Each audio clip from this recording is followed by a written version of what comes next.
Yes. Hi everyone, I'm here at the Bible study. I hope you guys are having a good day. Sorry about that, I had to write something down.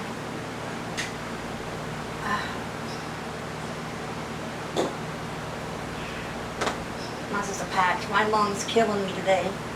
From my back to my chest. I got pain patches and cream on both. Let's see here. I'm going to give you guys a couple poems today.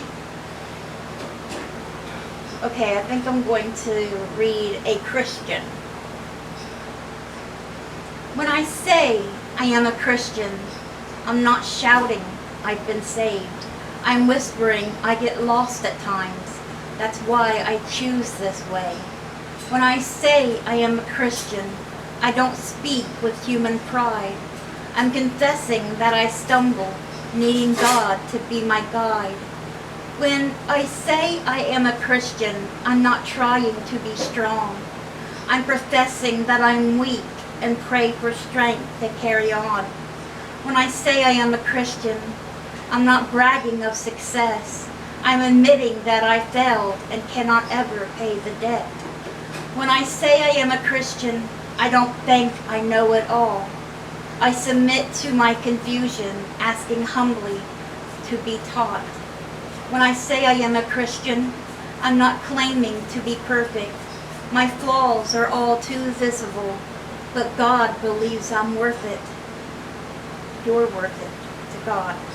You are worth it. When I say I am a Christian, I still feel the sting of pain. I have my share of heartache. That's why I seek God's name. When I say I am a Christian, I do not wish to judge. I have no authority. I only know I am loved. Isn't that beautiful?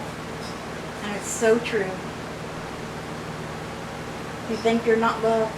You are. More than you know. More than you'll ever know. Okay, now I'm going to read this one and then we'll get to the Bible study. This one is by Gail Burton Perroff, A Woman of the Word. The Bible wore her imprint, its cover soft from use, the pages rubbed and wrinkled, the binding coming loose. And even if this Christian and her Bible were apart, she still would have it with her, hidden in her heart. Oh, make me such a woman, Lord, who hungers to be fed, who cherishes a line from you more than her daily bread. And when my days are over, may this be my epitaph. She longed to spend more time with him, and now she is doing that. Isn't that nice? That's right. You will be doing that if you are saved. You will be doing that. And there's no better thing. That is paradise and total bliss. Happiness, love, no pain, no tears, no sadness. All right. Okay, so today's Bible study, June 8th. Okay, we'll be reading Matthew 28, and Pat Butler Dyson is the devotion writer, and she picked out Matthew 28:20 to go with her devotion. It says, "Teach these new disciples to obey all the commands I have given you, and be sure of this, I am with you always, even to the end of the age." And that was Jesus speaking to his disciples, of course. So now let's go to Matthew 28 and read that, and then we'll come back to her devotion, Pat's devotion. Okay, Matthew 28 is a very short chapter, so talking about the resurrection, the guard's report, and the Great Commission.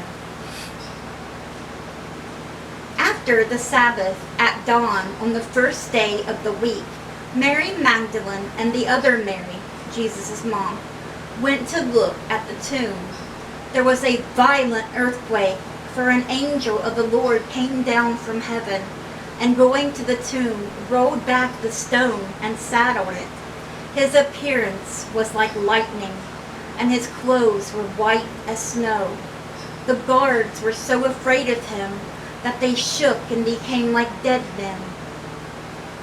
The angel said to the women, "Do not be afraid, for I know that you are looking for Jesus who was crucified. He is not here. He has risen just as he said. Come and see the place where he lay.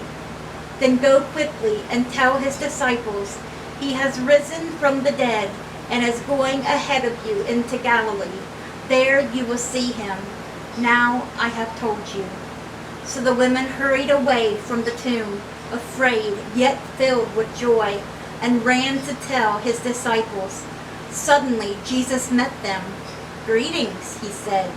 They came to him, clasped his feet, and worshipped him. Then Jesus said to them, "Do not be afraid. Go and tell my brothers to go to Galilee. There they will see me." While the women were on their way, some of the guards went into the city and reported to the chief priests everything that had happened. When the chief priests had met with the elders and devised a plan, they gave the soldiers a large sum of money. Okay, they're going to have the soldiers lie. But after the soldiers told them what had happened about the angel and everything, you think maybe they would believe the teachers of the law? But no, they just try to make up a lie. I don't know what their problem is. They got the devil in them, that's what their problem is. When the chief priests had met with the elders and devised a plan, they gave the soldiers a large sum of money, telling them, "You are to say, his disciples came during the night and stole him away while you were asleep. If this report gets to the governor, we will satisfy him and keep you out of trouble." So the soldiers took the money and did as they were instructed. And the story has been widely circulated among the Jews, still to this very day. They still tell people that the disciples came and stole Jesus' body, which was a total lie. The good old teachers of the law there. Then the 11 disciples, because remember Judas Iscariot's gone. Then the 11 disciples went to Galilee, to the mountain where Jesus had told them to go. When they saw him, they worshipped him, but some doubted. Then Jesus came to them and said, "All authority in heaven and on earth has been given to me. Therefore go and make disciples of all nations, baptizing them in the name of the Father and of the Son and of the Holy Spirit, and teaching them to obey everything I have commanded you. And surely I am with you always to the very end of the age." And that is Matthew 28. And of course that don't get into, that just shows Jesus being resurrected and then at the end telling them that before he ascends to heaven. He was on earth for 40 days after he was raised from the dead. And they were with him. And some of them doubted, like Thomas, also known as Didymus, he wasn't with them when Jesus first appeared to the disciples. He was somewhere else. So he said, "I won't believe it unless I put my hand in his holes on his hands and his side." You know, he wouldn't believe it. And then a while later, Jesus appeared again and they were all there, including Thomas. And of course, Thomas was probably like, "Oh my," you know. And Jesus says, "Thomas, put your hand here and here." You know, Jesus told him, "Put your hand in these holes. It is me. I am here. I am alive. Not just spirit. Jesus is alive." He ate with them and everything. Did miracles for them after he was raised from the dead. Like, remember the big catch of fish? Yeah, all kinds of stuff. All kinds of stuff. Some books just get into greater detail on certain things and others don't. Okay, but let's go read Pat's devotion. Okay, she says, "I'm not sure how he got there, but Jesus is in my car. Well, Not Jesus himself, but a card with his picture on it. My husband Jeff surmises a worker may have put it there during my car inspection. I don't care how he got there. Having Jesus writing on my console has changed my life. The picture features a close-up of Jesus' face, his hair long and shining, his eyes look toward heaven. Some days I think he's looking right at me. Each day I get in my car, put on my seatbelt, start the engine, and glance to my right at Jesus. We all should have one of those.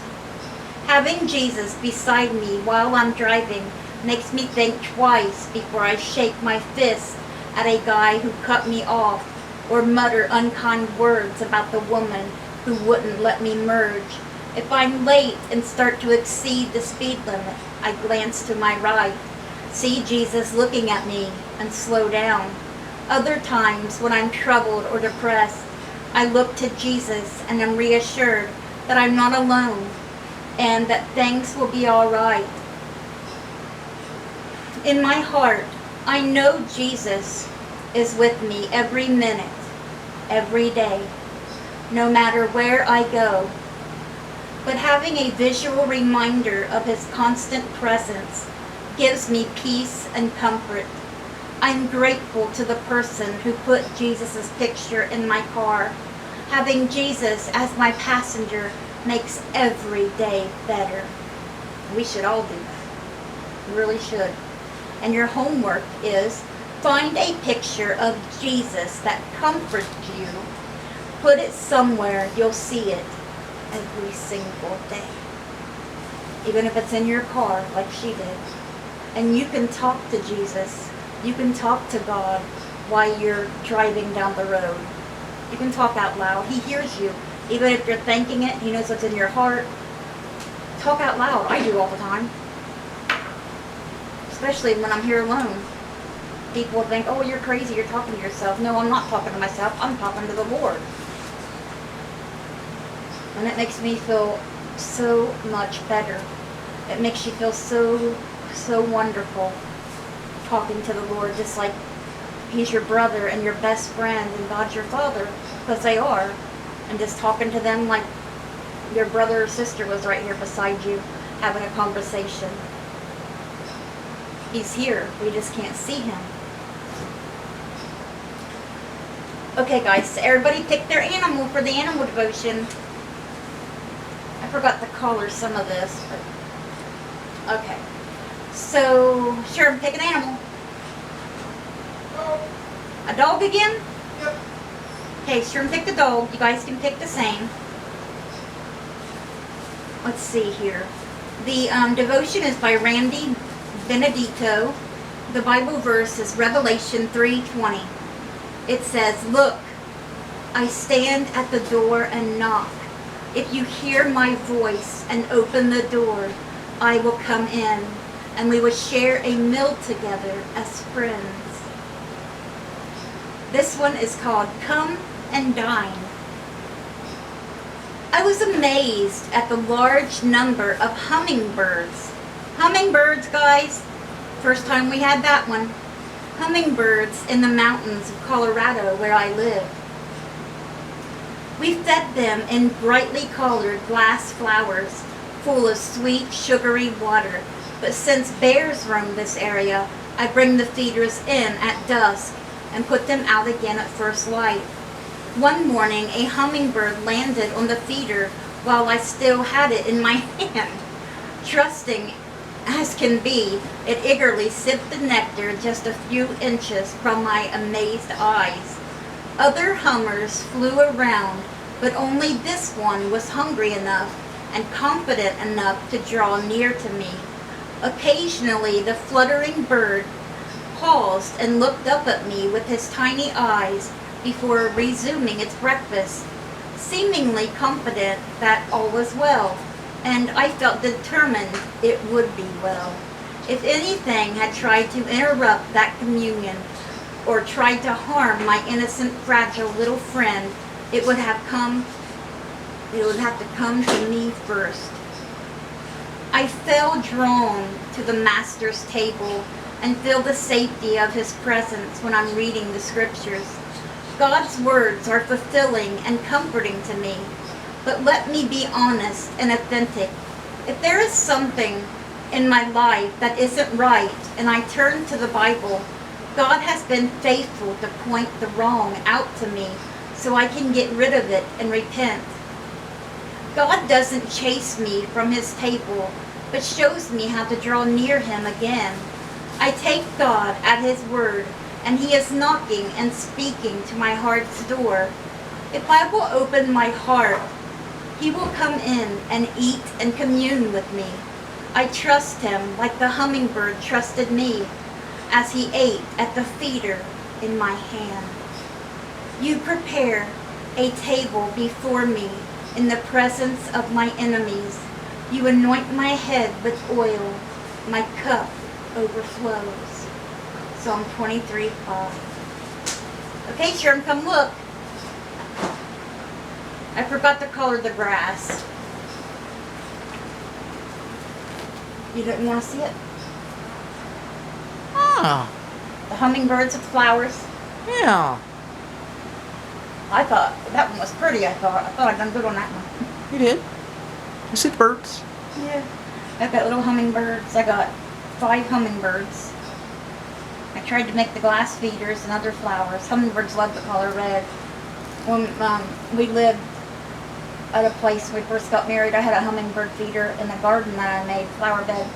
And I would have to fill that thing up several times a day because I made my own nectar. And because they sucked that down so fast. I filled it up like, 3 or 4 times a day. I love my little flower garden. I hope you guys have a great rest of your day. Let's bring those souls to Jesus, and God willing, we'll see you guys again tomorrow with another Bible study. Bye guys. God bless you.